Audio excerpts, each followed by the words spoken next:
I remember arriving here 3 years ago, in the middle of nowhere, just off the Koyukak River in the remote Alaskan wilderness. The morning fog was so thick you could barely see the helicopter that dropped us off. The old ranger station, built sometime in the 80s, looked half swallowed by the forest. Its cabins were covered in moss. The antennas collapsed and twisted like skeletal fingers reaching for a sky they could no longer touch. We thought we were prepared for the harshness of the environment. We had the gear, the supplies, the experience. But as twilight descended and we set up our camp, the flickering of our lanterns and the soft, steady fall of snow felt less like a peaceful beginning and more like a warning. You see, we thought we were prepared, but night changes everything up here. It was on that first night that things truly began to unravel. At 3 a.m., my colleague, Mark, woke me. He was pale, his eyes wide, with a fear I'd never seen in him before. He pointed towards the tree line, whispering about voices coming from the edge of the forest. I grabbed my jacket and stepped outside.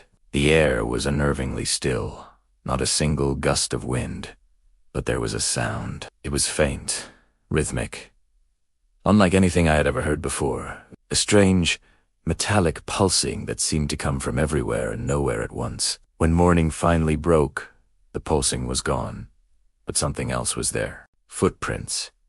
Human. Bare.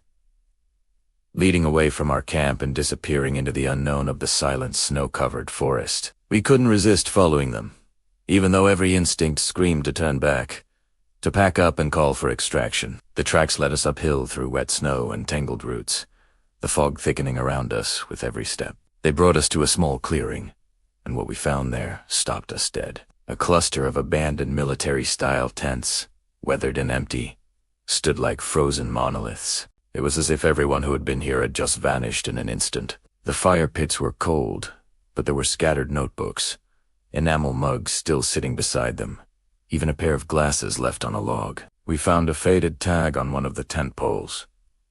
1978. A date, decades old. What was a military-style camp from the late 70s doing out here? Unrecorded on any map. Then we saw it.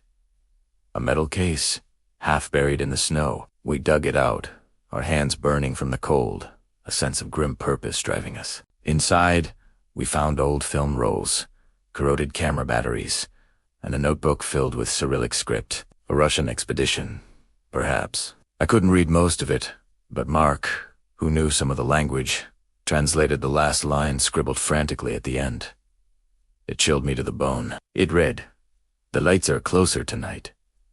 That night, back at our own camp, we saw them for ourselves. A pale, unnatural shimmer moved through the fog, high above the trees. It was like headlights from a car, but there were no roads for hundreds of miles. And then, the forest went completely silent.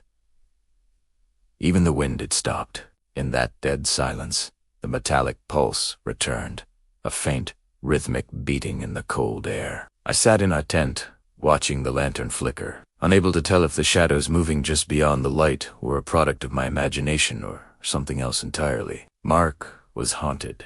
He whispered that the voices from the first night were back, calling his name, but in a language he didn't recognize. He felt it though, a creeping dread that settled deep in my gut. The fog thickened, becoming a solid, roiling wall of white, and in that wall, shapes began to appear, distorted silhouettes, too tall, too slow, moving silently at the edge of our vision before vanishing as quickly as they came. For just a moment at dawn, as the fog briefly cleared, we saw them clearly in the distance, and then they were gone.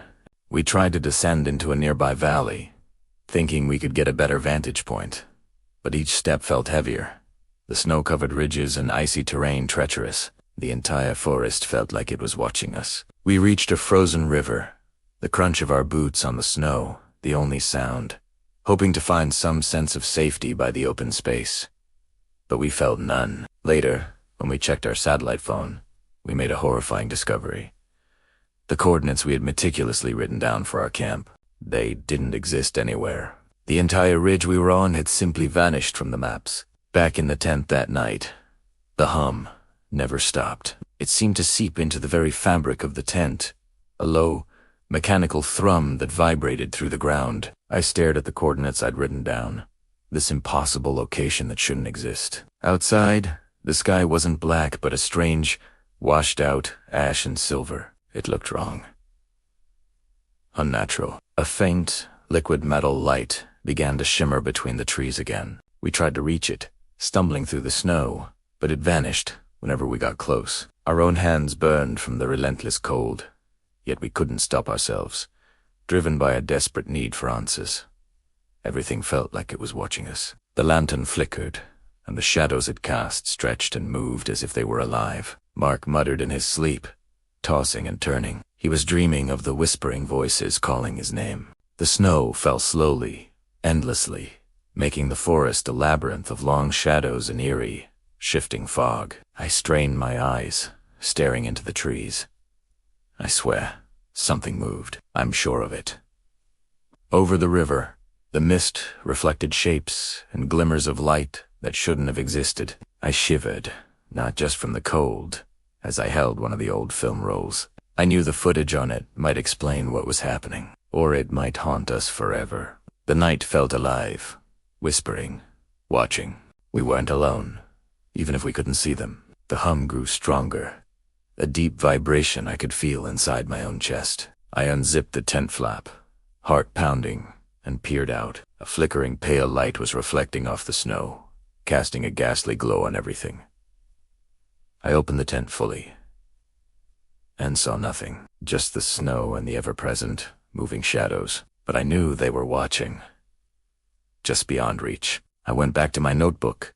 Every line I wrote, every coordinate I triple-checked, feeling sacred, or maybe cursed. Outside, the fog rolled down the mountainside like an avalanche, carried on an icy wind that brought with it that low The world outside was shifting, twisting into something unnatural. The strange light appeared again, flickering between the trees, its reflection dancing on the fresh snow. It seemed to appear, then disappear, like a half-remembered dream. I could hear faint whispers on the wind, so close I could almost answer, but fear froze me to the spot. The lantern swung wildly, and the night twisted around us.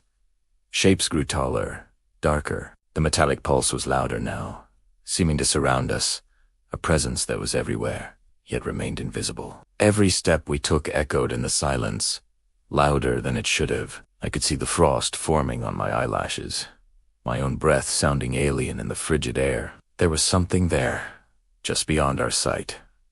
A faint movement, a distant shimmer.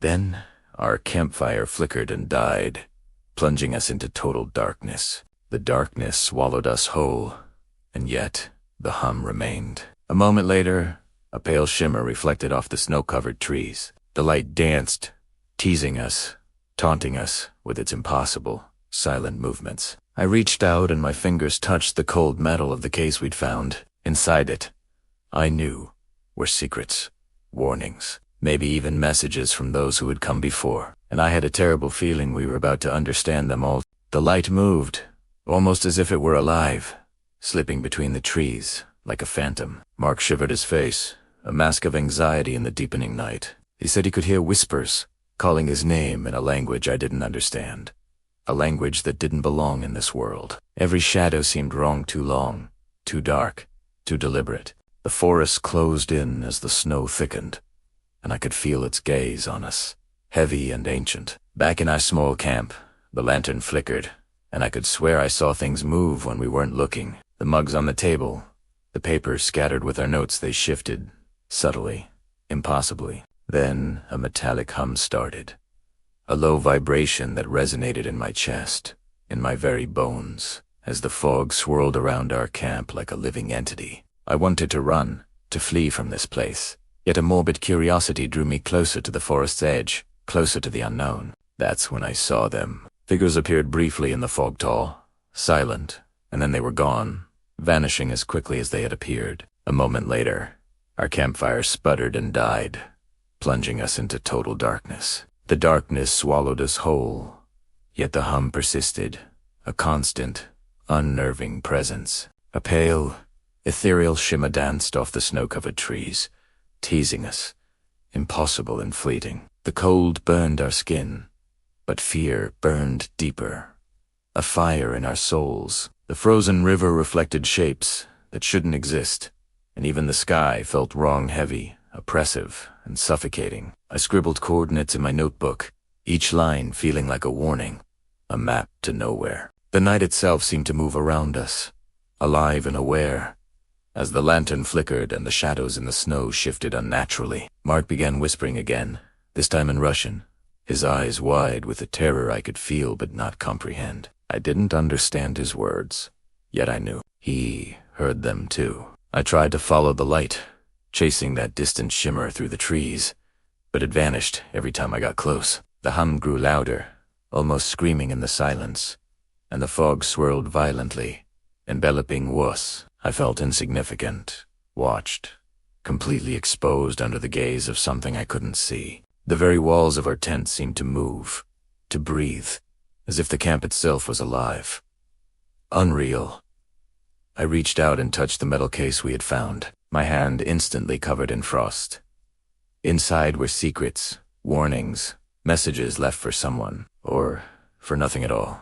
The forest whispered, a chorus of voices on the wind, calling, inviting, and threatening all at once. I tried to focus on the figures that flickered at the edge of my vision, but they were too fast, too slow, their movements wrong, impossible. For a fleeting moment, the fog cleared, and we glimpsed the outline of the Riga landmark that shouldn't have been there. And then, just as quickly, it disappeared again. Then came a pause, an eerie silency, as if the forest itself was holding its breath. We huddled inside the tent, wide awake, every sound amplified, every shadow alive, every whisper haunting our thoughts. I saw a light flicker behind the tent wall. I unzipped the flap, my heart pounding.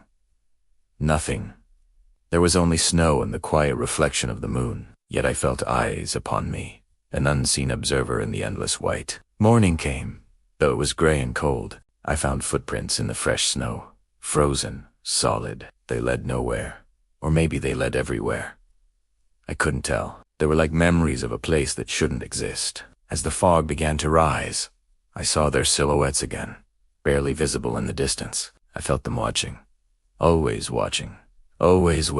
The forest remained silent and watchful. We began to pack our gear, moving carefully, every step heavy with a mixture of dread and anticipation. As the fog thinned, it revealed the landscape familiar, yet impossibly altered. Everything glimmered strangely in the faint light. The ice, the snow, the frozen river, as if the land itself was remembering the night's events, or perhaps warning us. The metallic hum had diminished, leaving only a hollow echo in my mind. The abandoned camp seemed untouched, but the air was charged, alive. Again, I felt those eyes unseen, patient, and endlessly present. The shadows in the distance shifted with the wind, and for a second, I caught a glimpse of impossible shapes moving between the trees before they were gone. We gave one final glance at the ridge, now shrouded in mist, its trees coated in frost. It felt like we were leaving no trace, but the ridge was keeping its secrets, as if it would never allow us to fully leave. The wind